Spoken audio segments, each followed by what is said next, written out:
subhanallahi wa bihamdihi adada khalqihi wa ridha nafsihi wa zinata arsyihi wa midada kalimatihi. Tapi karena ini ngalami dibakar, maka hukumnya suci menurut mazhab Abu Hanifah. Dan itu sering ulama itu sampai apa? Saya punya kitab fikih namanya Fardul Masail. Pengandaian ada masalah. Jadi masalah itu belum terjadi tapi diandaikan. Misalnya kayak di Texas. Bumi itu bulat bola. Texas itu kalau dibor itu pas Ka'bah. Lalu kiblatnya di mana? Bumi ini kan hanya rubuk-rubuk seperempat. Yang ada arah itu seperempat. Tapi kalau Ka'bah itu sama Texas atau Texas dengan Ka'bah itu lalu kiblatnya mana? Wong sudah bebas arah.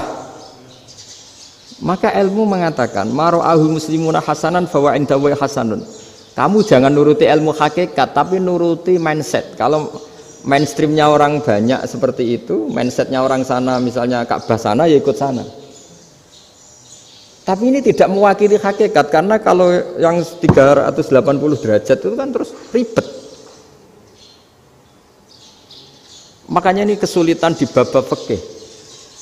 Ya saya ulang lagi, kesulitan di bab-bab fikih. Makanya fikih itu selalu bicara misalnya gini, ada orang sholat. Saya ulang lagi. Setelah salam pertama dia kentut, itu sholatnya batal apa enggak? Itu lama berdebat. Yang dikatakan rukun sholat itu salam pertama. Sehingga orang kalau sudah salam pertama, maka sudah keluar dari sholat. Maka kalau kentut enggak apa-apa, wong yang keluar dari sholat itu salam pertama. Tapi lalu pertanyaannya, kenapa Nabi salam 2 kali? Lalu yang kedua gunanya apa? Ribet kan, partai ini kalah pasti kalau ditanya gitu.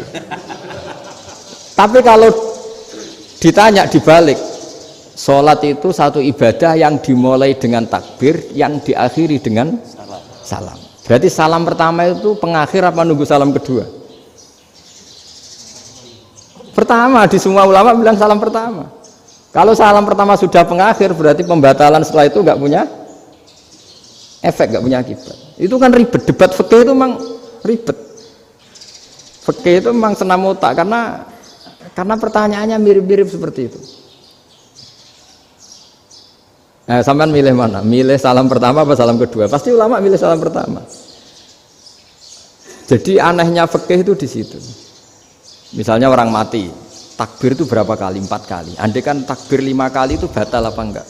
Satu ulama mengatakan 5 kali itu batal. Karena rukunnya sholat jenazah itu takbir 4 kali. Berhubung ini rukun, kalau nambahi ke 5 berarti menambahkan rukun. Kayak kamu sholat rukuk 2 kali kan batal. Sujud 3 kali batal karena menambahkan apa? Rukun. Berarti kalau takbir 5 kali batal. Tapi pertanyaannya, takbir itu adalah wiridan biasa sehingga kalau ditambahkan nggak punya akibat batal. Jadi perdebatan ulama itu kadang ya lucu. Kayak kemarin Pak Haris pas pertama bertamu ke sini mau ngundang saya, tak ceritain. Dulu sholat jenazah itu pasti mayit di depan. Karena lazimnya sholat jenazah itu mayit di depan. Tapi mulai dulu ulama sudah berpendapat, andai kan jenazahnya di belakang pun tetap sah. Fa innal janazah laisat bi imamin. Karena jenazah itu tidak imam. Kenapa harus di depan? Oh, tidak imam kok harus di depan. Itu mulai dulu.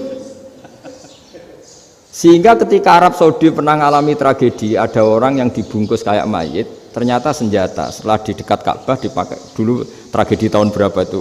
Pokoknya pernah ada tragedi itu. Semenjak itu Arab Saudi kalau ada orang mati tetap di kamar mayit, terus ada sholat jenazah. Padahal mayitnya di belakang yang jamaah. Jadi meskipun kita tidak akan bikin ajaran baru jenazah di belakang, ya tidak keren, kasihan kan. Tetap biasanya di depan ya di depan. Tapi meskipun jenazah ini di depan, kita tetap berpendapat andai kan di belakang tetap sah, tapi nggak usah dipraktekkan. Nah pentingnya ilmu ini begini, saya misalnya di Rembang, boleh nggak nyolati ghaib jenazah yang di Surabaya? Boleh kan, padahal yang kita solati di belakang. Jadi ilmu itu penting, cocok tidak cocok, nama ilmu itu penting. Terus ada gini lagi pertanyaan di fikih. Memang saya sengaja akan ngaji fikih. Kalau ngaji intelektualitas orang Muhammadiyah juara lah. Tapi ini ngaji fikih.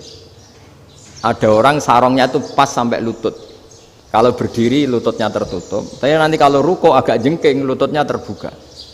Itu batalnya nunggu ruko apa mulai takbir sudah batal? Padahal pasti nanti batal kalau ruko ini. Itu ada ulama yang mengatakan, ya batalnya nunggu ruko. Bagaimanapun terjadinya pembatalan waktu ruko. Ada ulama mengatakan yang enggak mulai awal sudah tidak sah itu, karena pasti ngalami batal.